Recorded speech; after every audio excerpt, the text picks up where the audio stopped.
बिस्मिल्लाहिर्रहमानिर्रहीम अस्सलाम वालेकुम और मैं हूं आपकी मेजबान सुंबल सियाह।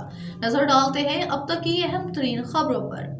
कराची ऑस्ट्रेलिया के आला सतही वफ्द ने वाटर कॉरपोरेशन का मरकजी दफ्तर कारसाज का दौरा करके CEO water corporation engineer Syed Salahuddin Ahmed से मुलाकात की। वफ्द में पाकिस्तान के लिए ऑस्ट्रेलिया के तजारती commissioner Johannes Berner, CEO Hydrophil Gerald Eder, Vienna में मुकीम हाइड्रोफुल के नुमान खान, उस्मान महिउद्दीन और हमीदुर रहमान शामिल थे।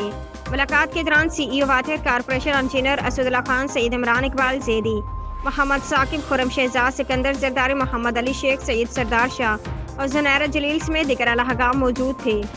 इस मौका पर CEO वाटर कॉरपोरेशन ने नई इंतजामिया की जानिब से किए गए हालिया इक़दामात और इस्लाहात पर रोशनी डाली, जिनको आलमी सतह पर भी तस्लीम किया गया है। उन्होंने वक्त को वाटर कॉरपोरेशन के पायदार तरक्की के अहदाफ SDGC के रोड मैप से SGDS के गोल 6 में हदाफ हासिल करने के बारे में आगाह किया।